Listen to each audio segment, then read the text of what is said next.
Everyone always looks at the most beautiful properties that are making the most amount of money and say, oh, I could do that. There's no easy way to know where to start looking. I always recommend that you first figure out the type of market that you like the most. If you love beaches, start looking at beach markets. If you love the mountains, start looking at mountain markets. It's just going to remove a ton of noise. Then from there, you'll likely know what you can afford or what you can't afford. Welcome to the Investing RN podcast. Today we're joined by John Bianchi.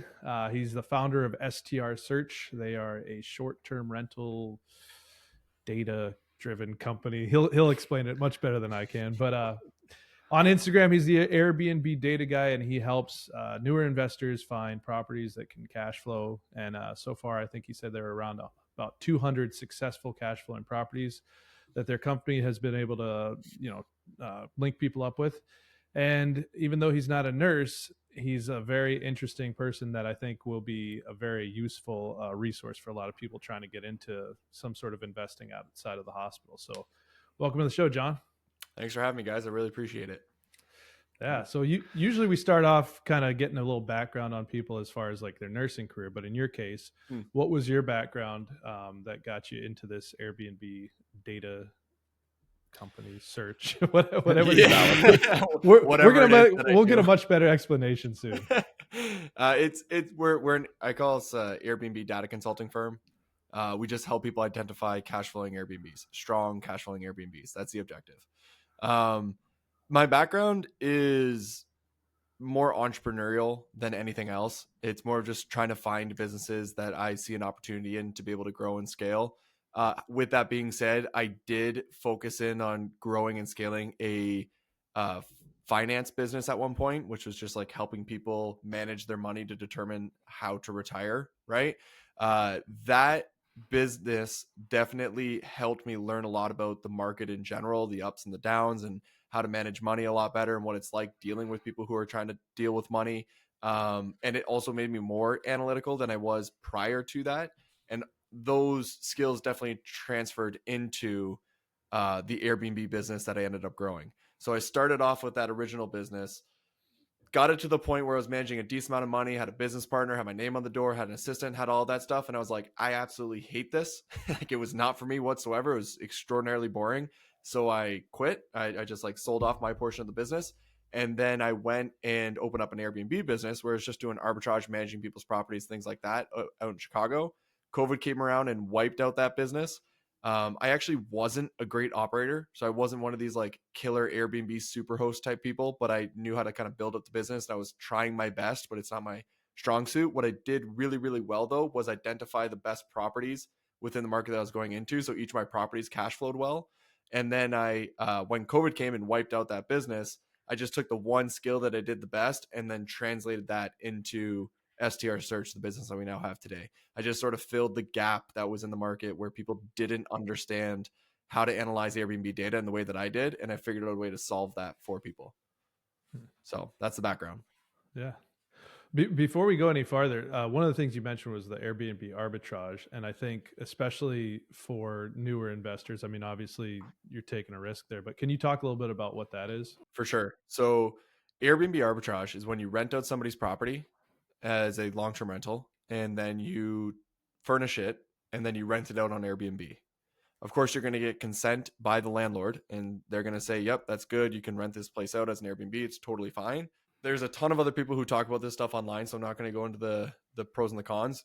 I personally am not a huge fan after doing it 8+ times. I think it's a bad long-term business model. So if you actually look at the cash flow of the business, what control you have of those assets, it's not a lot. And so it's really easy for it to all be kind of be pulled away from you. If you get the wrong property, which is really, really easy to do, you're going to lose money. If you don't invest enough into the property to like make it a beautiful property, you're going to lose. Airbnbs are all about amenities nowadays. So, hot tubs and jungle gyms and things like that. And you're not going to do that for somebody else's property. So you're kind of always going to be behind. So there's a lot of disadvantages to the rental arbitrage model. What I would say is like the main advantage for anyone who's getting started, because that's, what we want to talk about, right? Is I always recommend if you do want to get into the Airbnbs and you don't have enough money to buy a property or 5 properties in this moment, which most people don't, right? I don't. The good way to go about it is actually to try and do property management. So you manage other people's Airbnbs. If the Airbnb makes $100,000 throughout the entire year, you can take 15 to 20% of that for managing the whole thing. That's the industry standard, right? So you can make like 15 to $20,000 per property that you manage if they're making $100,000 a year. However, nobody's going to let you manage your property if you have no experience.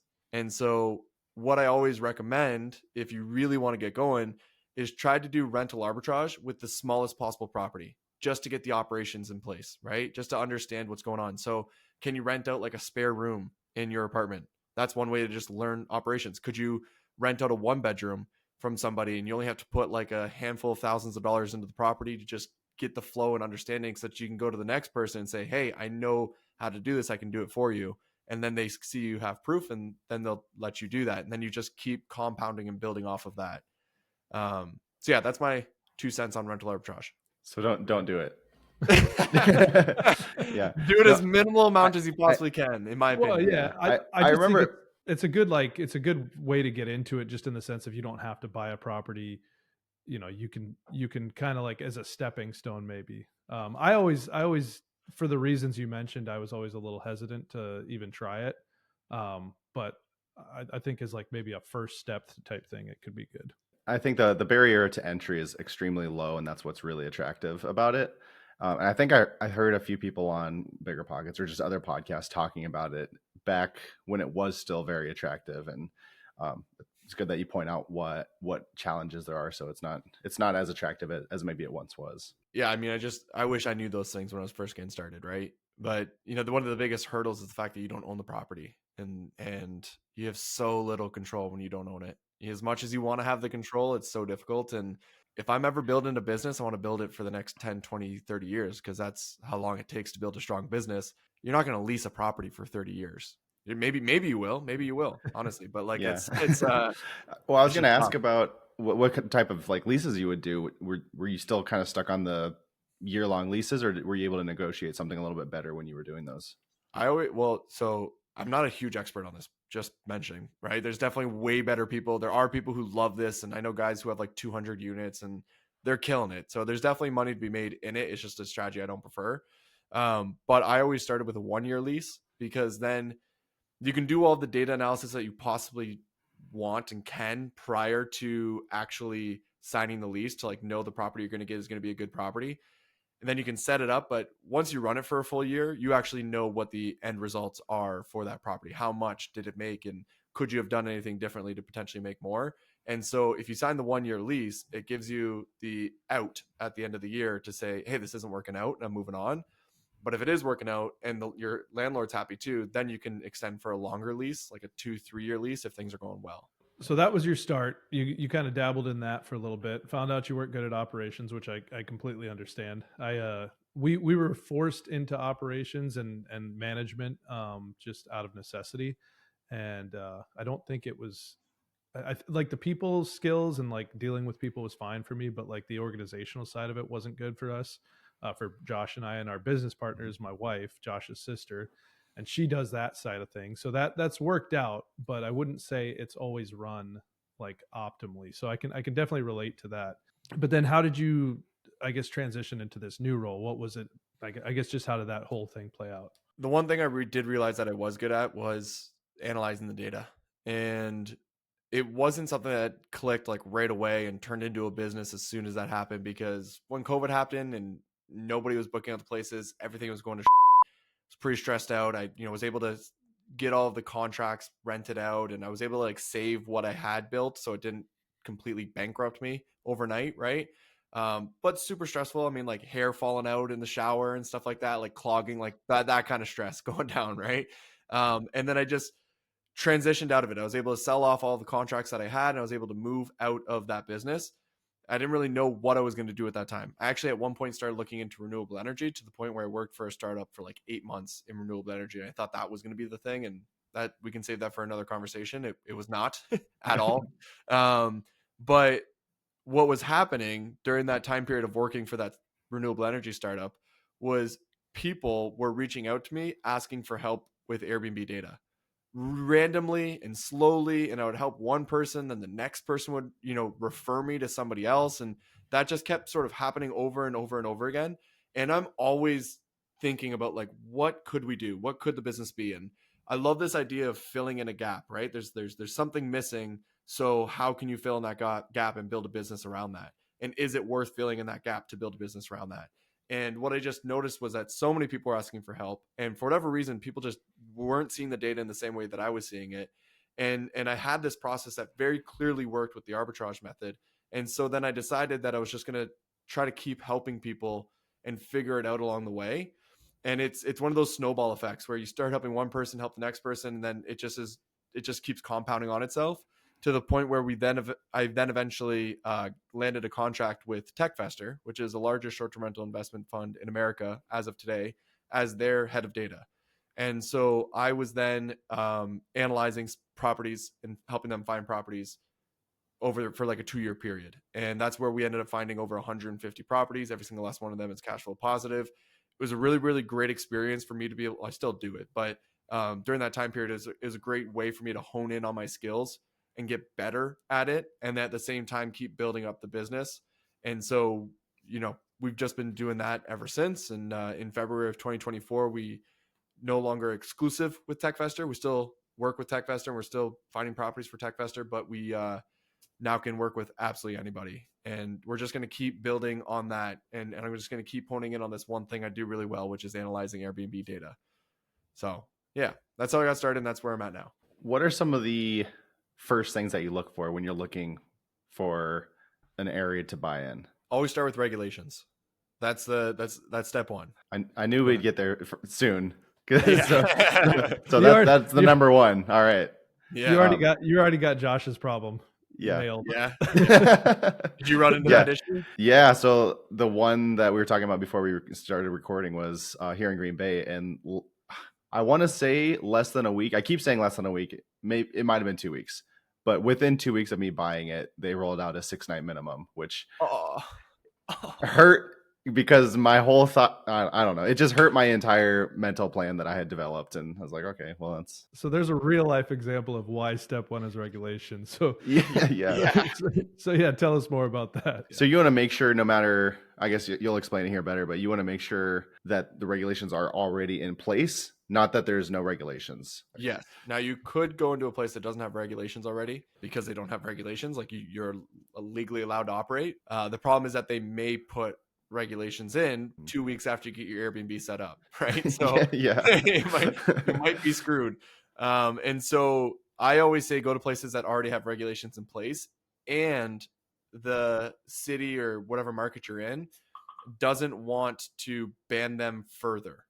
So as an example, Palm Springs has regulations in place, but everybody in that city is trying to ban them outright, like all the way through. And there's like grandfathered in and this stuff, but they're just like, no, we want these gone. Right. And so if you go into Palm Springs today, I think that's kind of a huge mistake, right? Like they're so close to banning them. Why would you ever buy an Airbnb there? But yeah, that's what you want to do. You want to be in a place where they have regulations, they allow it, they're okay with it. They've had them for a while now. Everyone's good with it. And you're like, okay, cool. I'll just operate within your rules. And then you're going to feel fine about it. Also, it makes zero sense to study an entire market and analyze all of the data to figure out what's the absolute best thing to buy, just to realize that you can't operate there in the first place. So that's why regulations is always step one. So where are you going to figure this out? Just type in the name of the city or market or whatever it is, and then Airbnb regulations. Chicago, Airbnb regulations. Palm Spring, Airbnb regulations. Airbnb is always going to have a help center where it's a summary of what the regulations are. But then you can also go straight to the city's website, and the city website will say what the ordinance are and what you can and cannot do. I suck at legalese. It's gibberish to me every single time I read it. So I always just call somebody and say, like, can you break this down for me? Whether that be a lawyer or somebody at the city hall who is in charge of it, or a host who knows them really well. I just always have somebody else make it make sense for me instead of me doing it myself, because I know my weaknesses and I have a lot of them. Is it that easy? Like you can just call somebody in the courthouse and somebody will answer. You're not being passed around between AI bots. I'm sure you're passed around. I'm sure. I mean, we're talking about like a government agency here. Yeah. So Yeah, it's not going to be straightforward. They probably don't want to talk to you in the first place. That's why I'm saying like sometimes you got to call like a lawyer who specializes in Airbnb regulations, which some places have, some places don't. It's just that's how you do it. There's no other way around it. There's no website. There's no golden ticket. Like it's just call someone, even call a realtor, and then call maybe 3 realtors because you want to make sure that they actually have it right. That's something that I think I've struggled with also, because everybody always says like, oh, you got to call 100 cold calls before you get your first deal. But me and Colin, we always try to figure out how to make each deal a good deal. And I think that works with a lot of different things, with buying something, with talking to regulators, talking to realtors, talking to a lot of different people. Like your first call might be a good one, and it might be somebody that you end up enjoying the conversation and you feel like you have a good connection. But you should always make at least several phone calls, even if the first one goes well. I think it's like always like that confirmation bias. We're like always looking for somebody to be like, yeah, this is great, rather than looking for a person that's going to shoot it down. Right. And I think we've made that mistake a little bit, going in things where it's like trying to find every way that it can succeed rather than trying to find every way it can fail. If I could just jump in right on that. Because I was going to say, what's your take on that? That's my strategy. Is I look at every single way this can fail. And we have 100% success rate at finding properties that don't fail. So I've just found like there's this thing that people do in the Airbnb space that just drives me nuts, especially newer people who are just getting started. Everyone always looks at the most beautiful properties that are making the most amount of money and say, oh, I could do that. Oh, that's easy. I could accomplish, you know what I mean? I can make my listing look that beautiful. And they have all these dreams and hopes and thoughts of like being able to have the top 1% listing in a market of 30,000 listings. And they're like, maybe it's not that extreme, but there is this overconfidence in their ability to put together the greatest Airbnb listing that's ever existed without ever opening up an Airbnb in the first place. And they go, okay, if I hit this top 1%, then this is going to work out for me. And they don't look at the fact that if they're in the top 5%, they're going to be losing money. I've been doing these 2-hour-long live sessions every day. And I just talked to a guy about that today, where he was looking at a property and he's like, what do you think of the chances that it could hit, $130,000 a year? I'm like, you're looking at a Honda Civic and asking if somebody would buy it at the price of a Ferrari. Like, it's just, you know what I mean? It's not realistic what you're asking for here. But he was hoping and dreaming and thinking that he could potentially do that just off of hopes and dreams instead of just using the numbers that very clearly stated it's not going to happen. I'm not sure if that makes sense. Let me give an analogy real quick. Yeah, that'll help. Yeah, go for it. Okay. Nobody's going to buy so picture a brand new Honda Civic. Good car, right? Good vehicle. Now picture a brand new Ferrari, which is let's use another one. A brand new pickup truck, Ford F-150 pickup truck, right? They both have 5 seats. They both get you to point A to point B. However, the pickup truck has a truck bed in it. And because it has a truck bed in it, it can do far more things than what the Honda Civic can do. Just realistically, it can do more things, right? It can also tow other vehicles. It can potentially go off-road. It has the capability to do more things. And so if you were to be buying one of these, the one that can do more things is going to be more expensive, which is very straightforward logic, right? It's like if you're to be buying one thing or 3 things, the thing that is 3 things is going to be more expensive. And so when you're looking at these Airbnbs, okay, and you're looking at the one house, and the one house looks kind of relative to like a Honda Civic, and the other house looks relative to a Ford F-150. It's just bigger, better, more luxurious, something along those lines. That one's going to make more money because human beings are looking at these properties and deciding to rent them, and they're going to pay more money for the thing that has more things, right? Because they're buying more things all at once when they rent out the home for the weekend. Yeah, no, that makes sense. I guess in the example you were giving previously about the guy you were talking to, so he was trying to rent a Honda Civic level home for the price of a F-150 or Ferrari. Based on what though? What was his justification for why he should be able to get that? Nothing. He just was straight up like he just said to me, he's like, what could I do to make it hit those numbers? I said, nothing. Like, there's nothing you can do to this home. It was an older home, an older cottage, small 3-bedroom, 1 bath. The homes that we're making way more are, 4-bedroom, 2 baths, sort of log cabins, luxury places, brand new builds. It's just 2 different things altogether. So even if he put a hot tub and a zip line and a water slide and all that stuff, he's still not hitting those numbers. Exactly. Right. It's just the bones of the home that he was looking to purchase, right? The frame of the home, the size of the home that he was looking to purchase can't outperform a mansion because the mansion is bigger and better. You'd have to build the mansion to outperform the mansion. Maybe I should use house analogies like mansion instead of cars. That would make sense. Yeah, right as they said mansion, you guys are like, oh, yes. Yeah. We get it now. I guess that's like, we do long-term buy and hold type real estate. We do the mobile home parks like we were talking about. But it's definitely, we're always looking for the next best thing. And I've definitely heard of, and you mentioned before was the guy making what, $4,000 a month on 5 different properties. So it's like, we've seen these cash flows. So I think that can be like that shiny object that we're always chasing. And in looking at it, it's like, I guess it's like, what's more important, the area or the home? And then like, I guess other than regulations, like where you go from there. Step 2. We're on it. Let's go to step 2. Let's do it. All right. So we got regulations. We know that the market you're looking into, you can legally operate there within their rules, right? The next thing that I look for is more complicated, but it is what I refer to as the 20% rule. Okay. And I want to make this very clear. This is not 20% cash on cash. It is a 20% price to rent ratio. So if I'm looking to buy a home and it's $500,000, I want to feel confident that that home can make up to $100,000 a year in annual revenue on Airbnb. That means that the revenue is 20% of the purchase price. If you underwrite that, there's always going to be strong cash flow at an amount that I'm happy with, right? You could generate less. You could generate, $75,000 from that property, and you're probably still going to cash flow a bit. You're going to be able to cover all your bills. But I like the amount of cash flow that you get from a 20% price to rent ratio home. So it's a rule that is newer to the Airbnb world that you can use to quickly look into a market and see if that market has the potential to cash flow or not. Because if it doesn't have the potential to cash flow, just move on, right? Go to the next market that has good regulations and take a look over there. Because you can't deep dive every single market, which is step 3, like deep diving and building out a buy box. So I'll try and explain the easiest way to do this. It's a very complicated process, just to be clear, but I'll try to make it make sense. So there's a site out there called AirDNA.co, right? AirDNA.co. If you look up Airbnb data, it's the most popular one. It's out there. This site has the annual revenue numbers of every single Airbnb across the entire world.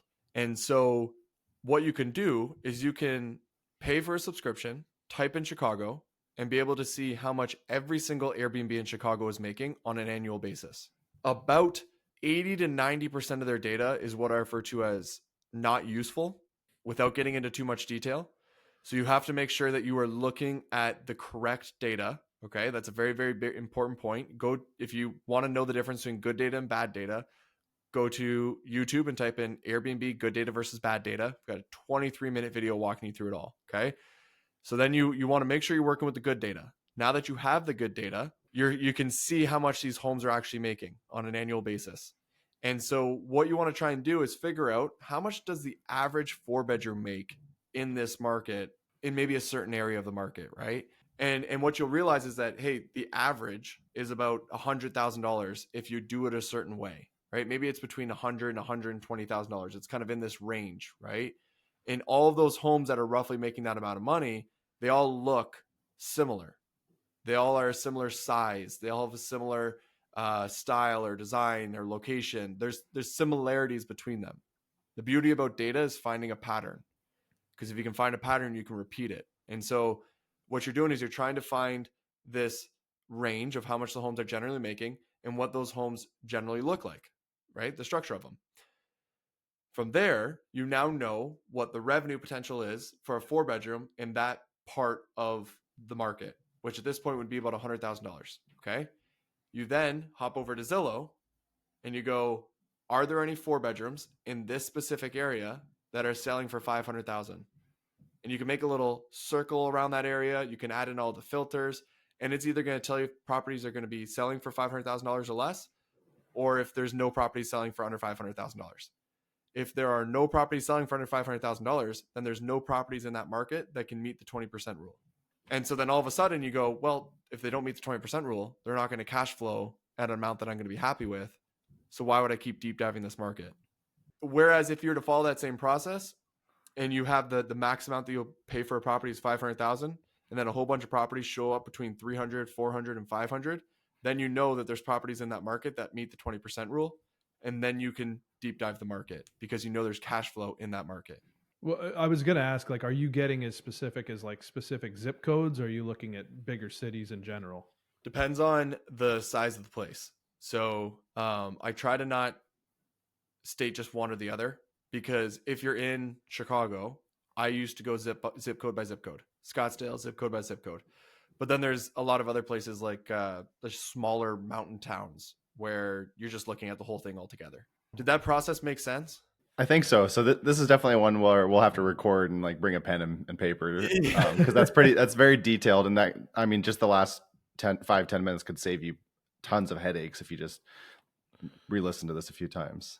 Well, I have a resource if I could share that with people. Oh, sure. Yeah. So I've made 6 free Airbnb data courses. So teaching the entire process. That process that I just explained to you and what I tried to make like 2 minutes is broken down over like 2 hours or so. And I give a lot of examples and show everything. If you go to my website at shop.strsearch.com, you can sign up for all of the free courses.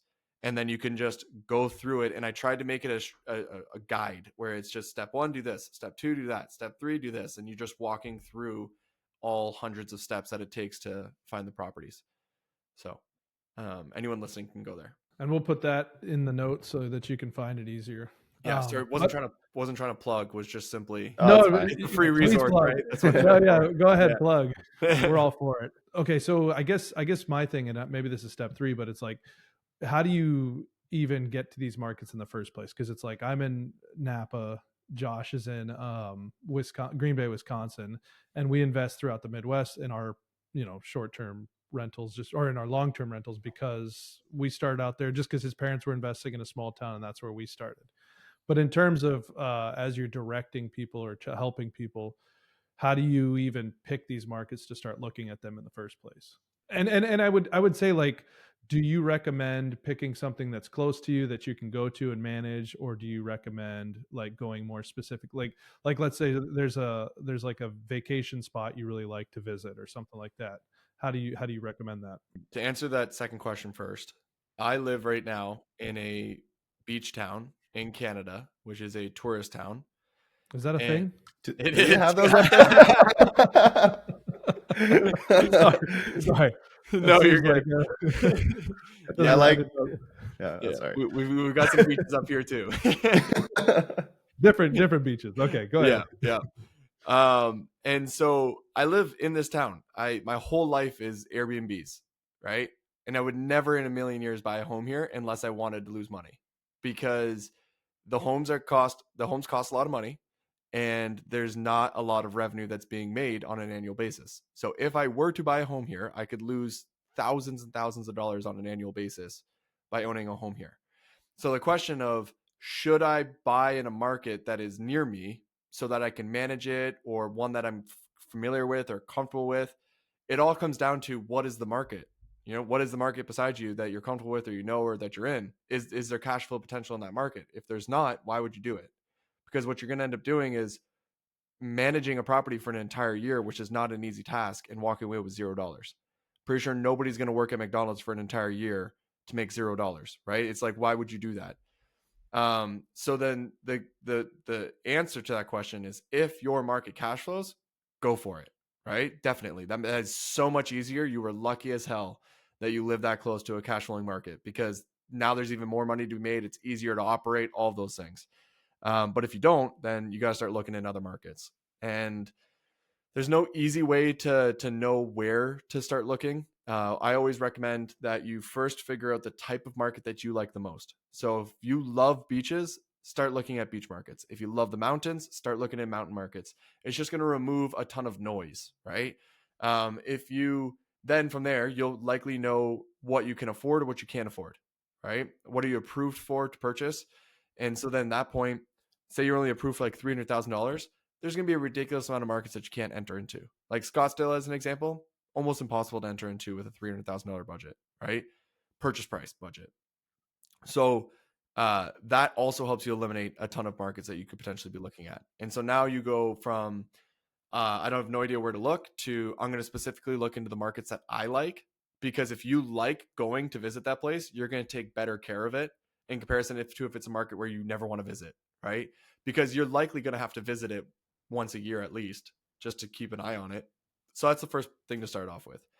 And that's going to narrow down the number of markets that you can look into. And then you can like type in best beaches in America.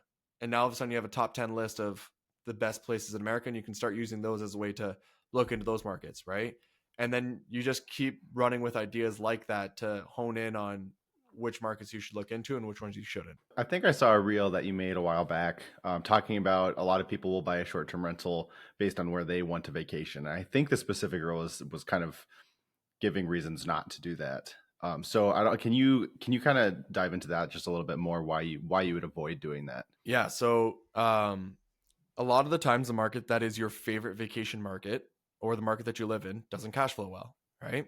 Now, let's choose the favorite vacation market, the market that you grew up going to as a child and you still go to as you're older, and you really, really enjoy going to that place, and you've always dreamed of having a vacation home in that market, okay? Talked to a lady about this last week, and I ran her through the exact scenario. She wanted to buy a home in Hilton Head, and she said that it roughly costs, she wants to go there twice a year. It costs about $2,500 every time she goes. And so by going herself, she can save $5,000 a year by owning the property herself. Okay. Now it's going to cost her about $200,000 to be able to acquire the property and set it up the way that it needs to be set up. And that's the budget she allocated to be able to do that. Now the property was either going to break even or lose her money. And so she'll save $5,000. And in a best case scenario, she's going to break even. So a return of $5,000 on $200,000 is not a lot. It's like 2.5%, right? What I explained to her was that with $200,000, I could point her in the direction of a property that could cash flow around $3,000 a month. So she could take those same dollars, buy a property that would make $3,000 a month of free cash flow, about $30,000 to $40,000 a year in free cash flow. She could use that money, right, to pay for the 2 vacations to her favorite vacation market, which is about $5,000, and have left over about $25,000 to $35,000 on an annual basis, which she could then use for whatever she wants. Now, on top of that, she's not locked in to going to that market twice a year, every single year. If she decides that one time she wants to go somewhere else, she can do that, right? She also doesn't have to manage a property in her favorite vacation market. She doesn't have to take care of it, care about it, do any maintenance on it, nothing. Now she's going to have to do it with the other property that she owns, but at least she's not creating a bad experience in her favorite vacation market, right?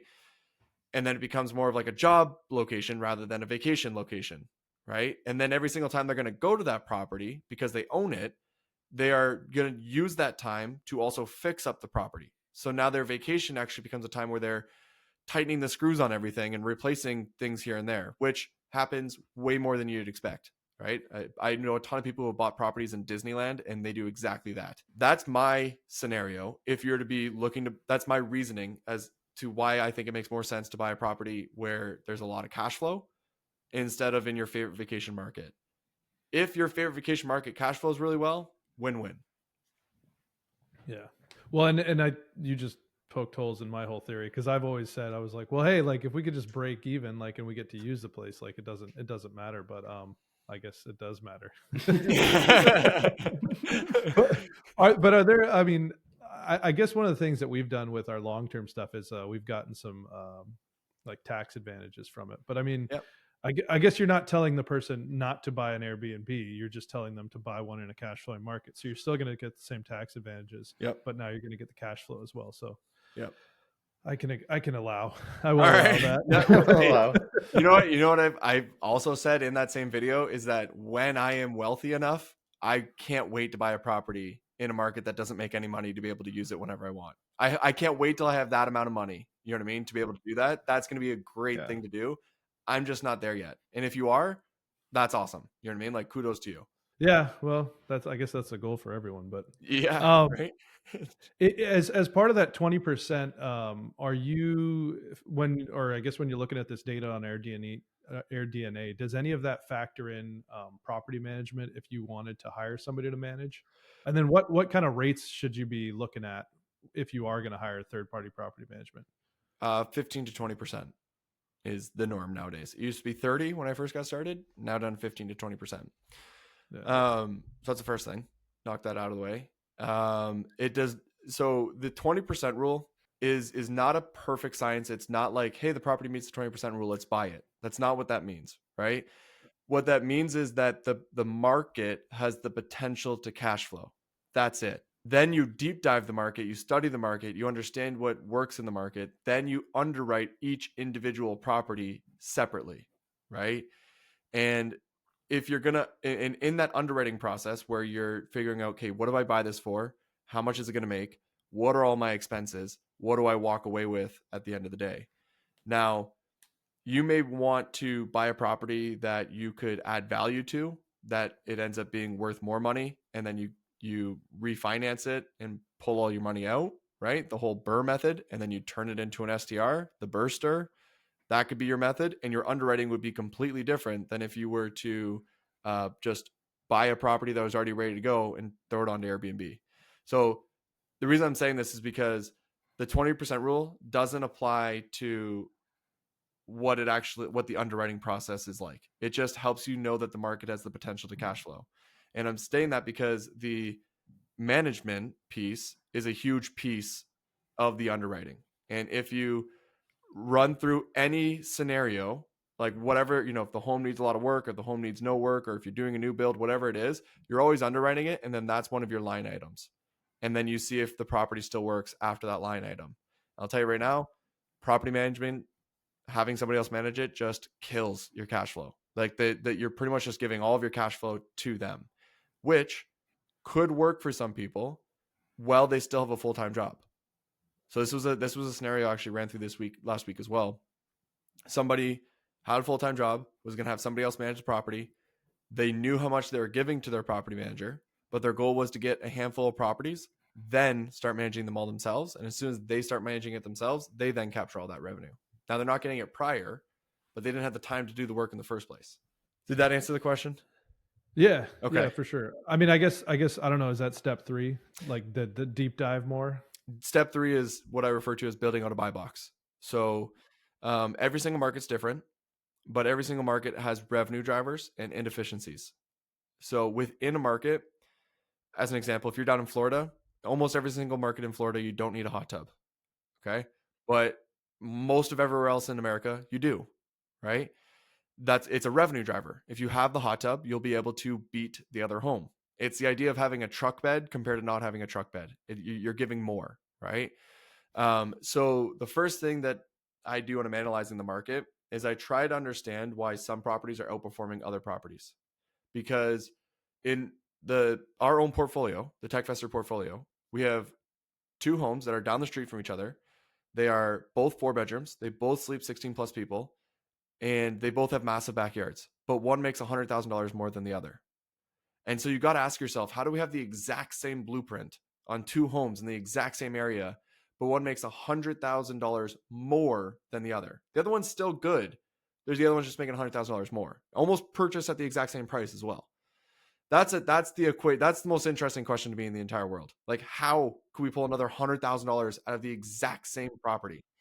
And those are revenue drivers. That's what I refer to as revenue drivers. That could be a jungle gym. That could be a hot tub. That could be string lights. That could be the angle of the photo that you take. That could be the way you price it. Like, there's so many different things that could drive additional revenue for the home. And so what I always try to do is I go into a market, and let's say I'm looking at the 4 bedrooms. I'm going to look at all the 4 bedrooms, and I'm going to organize them from who's making the most to who's making the least.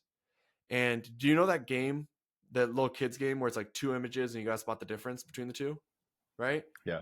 That's all you're doing. Love that game. Yeah, me too. It's one of my favorite games as a kid. Absolutely love it. Right. And so I loved playing that game, and I feel like that's all I do nowadays, because I'll look at this one home that's making 200,000. I'll look at this other home that's making 150,000, and I'll try to ask myself, why would that one make $50,000 more, even though it's the same size home in the same area? And there's things to learn in there, right? That'll have certain things that the other one doesn't, and those are the revenue drivers. Whatever it has that the other one does not, that's what's allowing it to drive additional revenue. And so you first want to understand all of that, right? Because then you know how to maximize the revenue potential out of a property. Well, sort of around the same time, you're trying to figure out like what's the most optimal thing to purchase. Should it be a 4-bedroom in the downtown core? Should it be a 5-bedroom on the outskirts with a pool and a large backyard? And you're trying to figure out what could drive more revenue for the lowest possible purchase price. Because maybe the 4-bedroom downtown will cost you $1 million because it's so close and it's walking distance and everything. But the 5-bedroom that's on the outskirts, it's so far away and people have to take an Uber for 20 minutes. But the home price is so much lower. But if you can create like a little mini resort there, then people are willing to take the Uber back and forth from downtown just so that their Airbnb can be a mini resort, right? And so now you have the exact same revenue from a 4-bedroom downtown and a 5-bedroom on the outskirts, but the 5-bedroom was $200,000 cheaper in comparison to the two. And so now it's like, perfect, same revenue, I'm going to buy the cheaper one. And that's what you do. So you just try to find the inefficiency within the market and the revenue drivers, combine those two together, and you'll find a lot of cash flow in the market that you're looking into. So what do you see as new? Say somebody's looking now to start with their short-term rental. If you're looking to buy your first one, what should you expect in the next, let's say, 10 years with short-term rental? Like, what do you see the market changing, or what does that look like? Yeah, loaded question. So what does your crystal ball say about the future? I don't know. It's one of the most difficult questions ever. I will do my best to answer this. As you can tell, almost all of my answers are long answers, and I've put a lot of thought into each one of these. I'm doing my best to make them quick. The Airbnb market, in my opinion, is not fully developed. It is not established. It is still finding its footing, in another way to put it, right? I will never stay in a small 1-bedroom Airbnb if I'm traveling by myself going to a city. I'm always going to book a hotel. Even though there's thousands of 1-bedroom Airbnbs that I could rent out in a city, I'll never do it, right? Because I prefer a hotel. I love knowing exactly what I'm going to get. I know that there's going to be a person at the front desk, that everything's going to be clean. Like, that's what I want, right? I want that consistency. But when I go with my friends and we have my entire group together or my family together, we have to book an Airbnb. It'd be ridiculous to book a hotel. So that logic there will paint the picture of the future for Airbnbs, in my opinion, because you have a clear need for Airbnbs with a certain type of travel and a preference for the other one, right?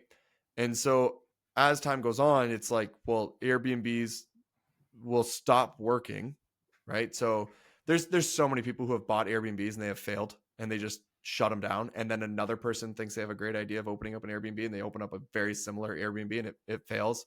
And that cycle repeats over and over and over again. And how many times is that going to happen until we're done? It's like, hey, 3 bedrooms in this area of the town don't work on Airbnb because they're too expensive, whatever it is. And eventually it'll mature. It'll be Airbnbs work in these markets, in these areas, in these sized homes, if you do X, Y, and Z, and they just don't work in these other areas, right? And it'll be as simple as that, in my opinion. But it just takes time to sort itself out, and it's a very competitive market, which is great. So it speeds things up, right? One person tries something, it works really well. A lot of the top operators will then do that thing, right? And then that just keeps happening over and over again. So if you actually look at Nashville, Tennessee, and look at the rooftop patios in Nashville, Tennessee, they are significantly more decked out and improved and cooler than the rooftop patios in any other city across all of America. And the reason being is because there's so many rooftop patios in Nashville, Tennessee, that so many people have had to compete with each other to outperform their rooftop patio in comparison to the other person to get the booking, right? Whereas in the other markets, there's a handful of them. Maybe there's like 2, 3. So they could just have the rooftop patio and they already win, right? And that's what's happening in the Airbnb space across all of the properties, across all of the markets. It's just constantly getting a little better. Yeah, it sounds like, and kind of to your point. I mean, I remember when Airbnb was kind of first starting up, going and staying in those 1 bedroom small ones as opposed to hotels because they were cheaper. But then now with the fees and everything, they're not even cheaper anymore. But and it's kind of like this unknown. Like sometimes it's sketchy, sometimes it's great. But with the hotels, you know exactly what you're getting. I guess to me, it sounds like what you're saying is it'll be more of this shift towards like more luxury Airbnb experiences, I wouldn't say or luxury. I would just say not bigger. just bigger, Yeah. just to accommodate bigger groups. Yeah. There's a bigger need for it, right? Yeah. Yeah. Yeah, I mean that makes sense because that's where it actually saves you the money, like you were saying. So yeah, Right. I could see that. So Yeah. not going away, but maybe the small ones are going to start falling off little by little. Maybe.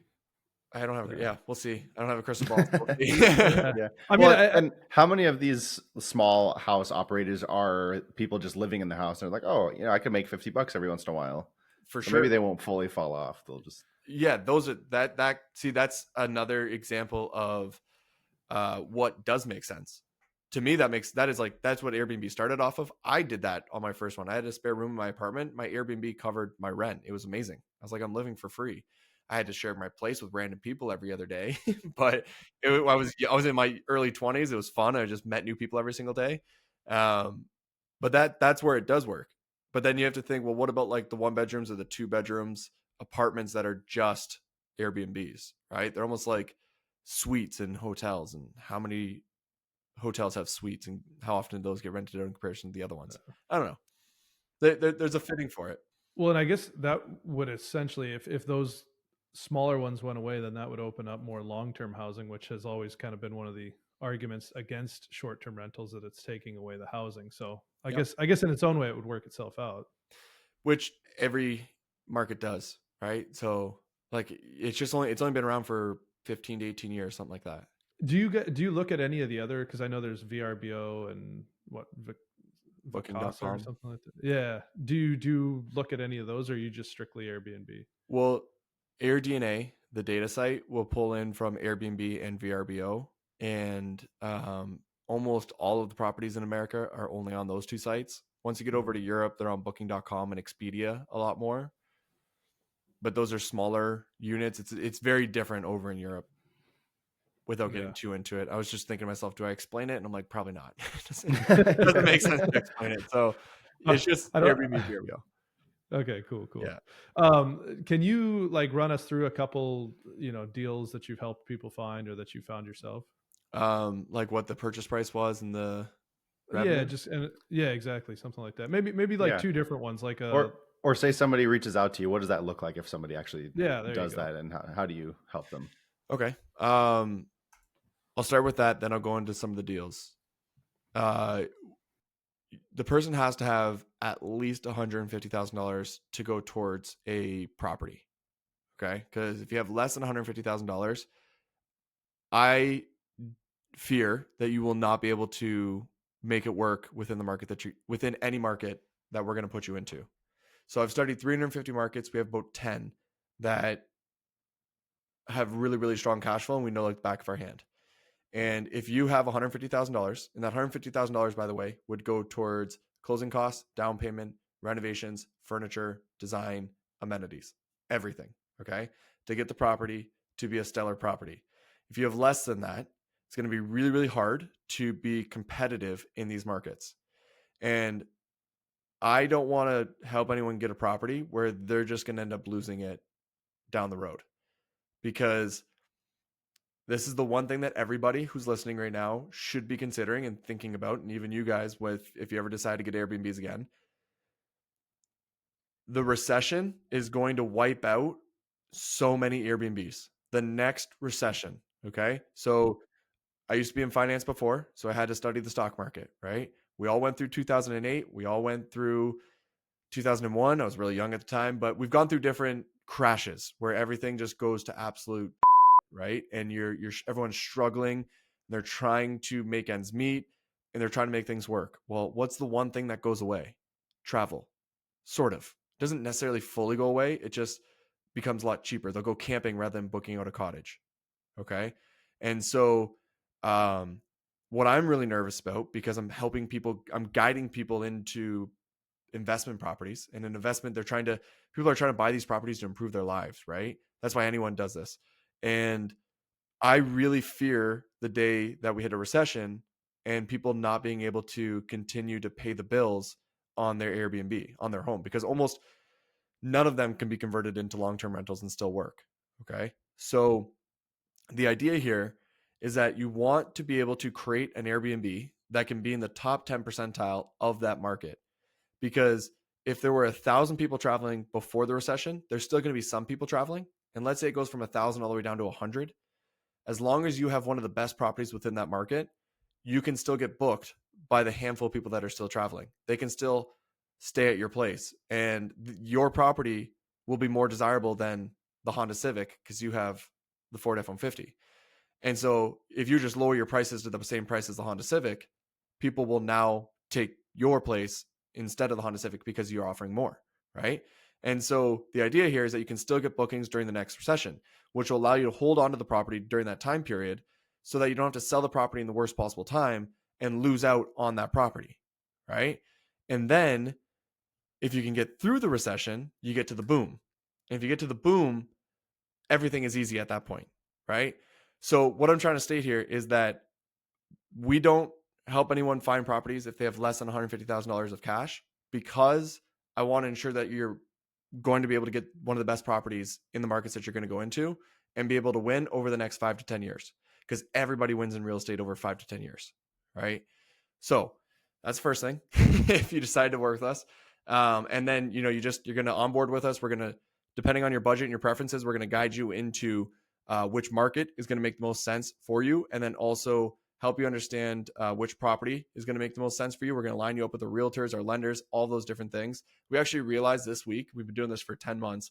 We have so many discounts from our vendors that our fee is actually wiped out because we get a discount from the realtor, discount from the lender, discount from the designer, discount from the renovation, discount from the cost segregation. If you use all those people, our fee's wiped out, and we charge a service fee if you decide to move forward with us. So that's what we do, right? In those markets. And then any questions on that before I talk about the returns that we found for people? So that your service fee is included in the 150, I assume. Yep. That's my only question. Okay. Yep. You can see this here. Yeah. Okay, cool. So these are the projections of the 41 clients that we've helped acquire properties over the past 9 months, and their projected cash flow and cash on cash. So these guys here are going to make anywhere from $28,000 to $45,000, which would be a 20% to a 30% cash on cash. And that's free cash flow. These people are low end, $44,000 a year to $75,000 a year, which works out to be a 16% to 28% cash on cash. These ones are $45,000 to $78,000 of free cash flow on an annual basis, which is 20% to 33%. The next one is $21,000 annually to $45,000 annually, which is a 14% to 29%.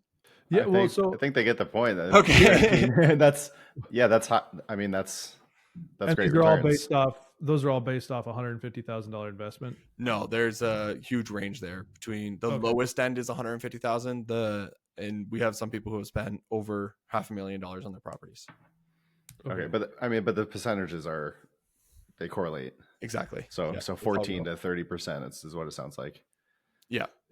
Somewhere in that range. That's without a management fee. Sorry, just to mention. Yeah, okay. That's what I was going to mention. Was like I did notice that there was no management fee there. So like I said, you add that in there, it's going to kill your cash flow. But yeah. But like you said, it just depends on where you're at, because I think for some people, just to get going, it might make sense. Yeah, and if you're ready to throw. Sorry, I was just gonna say, if you're ready to throw $500,000 into a property, you probably don't need to be managing your own stuff. Yeah, those guys are usually buying more than one property, but different career choices, different lifestyles. You've done all this within the short term space. Have you ever looked at any kind of long term real estate investments? No, not in depth. I have buddies who buy apartments. I have cousins who buy apartments. I think that's a fascinating real estate asset class to be in. I've looked into, we were talking about, you guys have mobile parks. We have like seasonal mobile parks here, right? Which are kind of like a vacation spot for people. Then they drive down to Florida for half the year and stay here for half the year. I find those to be super interesting. I'm definitely interested in it. I just hyper focus in on one thing. Yeah, we've heard good. that's what you're supposed to do. Somebody said that once, and we disregarded it. Obviously, Yeah. No, that's great. Yeah, I feel like you have to definitely figure out how to make a lot of money before you can just stuff it into long term buy and holds. Yeah, that's the whole thing, right? We were talking about this before we got started. Like the reason I think people love Airbnb, or like why most people start with looking into Airbnb, is because they want to get away from their job, right? They want to have this freedom that you see online that people are having, which is sometimes all bull. There's definitely a lot of gurus out there who are like, look how amazing my life is for my Airbnbs. And meanwhile, they make millions of dollars from selling courses, and that's how they have the beautiful lifestyle, right? But there are other people who are like genuinely making money from the cash flow of those properties, and they're able to live off of those. And it's not they're not wealthy, they're not like multimillionaires, but they don't work a 9 to 5, and they take care of their Airbnbs, and they're making relatively the same amount of money as when they worked 40 hours a week, right? So it is possible. I just can't stress it enough. It's difficult. And I'm going to be super biased for a second here, but the only way that I know to actually ensure that you can accomplish that goal of quitting your W-2 and living off of Airbnbs is by hyper analyzing the data to know exactly what you're going to get before you even get into it, and then understanding the revenue drivers in that market to drive the most amount of revenue out of that property possible. If you don't do that, you are hoping for the best, and it doesn't work out in the long run almost ever. Mm-hmm. And we talk about that a lot on this podcast, and we were telling you that most of our audience is nurses, and that's one of the great things about nursing, even though a lot of people are looking for a way out, is that hospitals are always hiring nurses. So if you try this and for some reason it doesn't work out, it's pretty easy just to go back to what you were doing already. It's not one of those jobs it's not one of those jobs that you're going to have a hard time finding something similar. That's got to feel nice. It's almost like a comfort blanket. You know, you can a little bit. Yeah. We forget about it sometimes, but yeah, it is pretty nice. Yeah. But I do think like hearing all this, short-term rental stuff, it's like for us trying to stay hyper focused on what we're doing. It's always, there's always so many different strategies out there for success. And I would agree that it's, from what I've heard, if you do it right, it's a much quicker path to cash flow, because we were just influenced when we got into it. We were influenced by people that were doing long-term buy and hold investing, and it like you said, it's not easy. It's been a tough process and a slow process, but yeah, there's always the gurus out there trying to make it sound like it's so easy, and it's not, but it's worth it. Yeah. I mean, choose your hard, right? I love that line. Choose your hard. There's nothing easy. It does not matter. Nothing is easy. Everything is a grind. Everything is hard. Everything has its problems. Which one do you want to choose? Right? Because you can make a crazy amount of equity and really build up your net worth in the long-term rental space. You're going to have to deal with a lot of issues doing it, but you can do it. I mean, people have done it left, right, and center in the long-term rental space. Short-term rental, you're just dealing with different things. Now, you should also make sure it's a good purchase in the first place and try to build that equity growth over the years and whatnot, but you're just dealing with different struggling and tough things. Just choose your hard. Yeah. Well, I mean, I think we're kind of getting to usually we'll ask some kind of nurse related final 5 questions. Yeah. But let's hear them. Well, I was gonna say we could run through a couple of them really quick, but like one of the things is like where do you go to educate yourself? Well, there's this guy, John Bianchi, the Airbnb Data Guy. He's got 6 free courses, That's, start there. Rob Built on YouTube. He's another RO Built. His name's Rob Abasolo. I think he's got really great content about managing and just like the ins and outs of Airbnbs. He's authentic. He also doesn't lie. He's actually a friend. Like I've known him for quite a while now, and I respect him for all of that because he's got a huge following. If you're doing rental arbitrage, there's a guy named Sean Rekovic who has been teaching it forever. I don't agree with his data process, but he definitely helps people with when it comes to operations. Has a ridiculous amount of free content out there as well. Jeremy Warden is another guy who I respect a lot, and he's a guy who will really hold your hand through the process and make sure you're doing a good job. He's another friend that is wholesome human being to help you through that, Jeremy Warden. And then the last one I want to give a shout out to is Patrick Swatek. I think that's how you say his last name. I think I've heard a couple of these names. Yeah. The Patrick is a guy who focuses in on buying property management companies. I love his logic. You can if somebody has a property management company that has like 5 properties that they manage, you can buy all of those contracts from that person for a relatively cheap price. So like say those contracts each make $10,000 a year in money. Let's say profit, you can buy them for $10,000. Like you just have to buy them for 1 year's worth of revenue. And then you manage it for 1 year, you paid it all off, and now it's just money for you in your hand, right? And if you do that 5 different times, you now have 25 Airbnbs that you're managing for other people, right? You just had to buy each of those little contracts from people. But when you sell about 5 contracts, you're only getting you're buying them very cheap. But once you start to add more, you can sell it for 2 times what the annual revenue is, or 3 times what the annual revenue is. And the more that you build that up, the more that you can sell it for more, is what I'm trying to say. And so he actually talks a lot about just buying small property management companies, because people get something called host fatigue, where they just like they're over it. They're just not a customer service agent anymore. They don't want to do it anymore. They're done with it. And they're just like, get them out of here. I'm going back to be a nurse. Right. And like they're calling quits, and you can buy those contracts from those people for relatively cheap. Some people will give it to you for free. Just be like, they're like, can you just pay me out a portion of the revenue for the next 12 months? And then they're all yours. And you go, sounds good. So $0 in, and you can buy a company like that. So yeah, those are my like go-to guys that there's a handful of other ones. There's a bunch that I want to warn people about, but I'm not going to be that guy. So it is what it is. Reach out to us directly about those people. We have a few in our warning list as well. Yeah. There's not just a few. Yeah. There's a lot. Yeah. Well, I guess the last thing would just be just to wrap up here. So I understand you have a young daughter. Yeah. Yeah. Cool. Yeah. Josh has 3. Family guys. Yeah. I got 1. So how old? My daughters are 11, 7, and 5, and then I have a 0-year-old son. A 0-year-old. Yeah. How would yourself? I got a 3-year-old daughter, and then I have I guess it would be like a negative 19-week-old.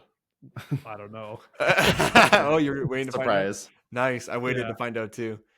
Yeah, cool. Yeah, I love that. I got a pretty well an 8-month-old, and nice. It is the greatest thing in the entire world.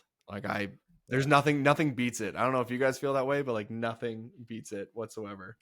And I think what kind of research and data digging did you do prior to having the kid to make sure? This is the first time a guest has brought on their kids on the show. Oh, yeah? Well, she heard you. Welcome to the show.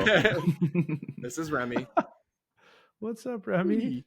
Yeah, she got a little bruise on her forehead. We don't know what she hit. She was playing by herself, and she got a little forehead across her, a little bruise across her forehead.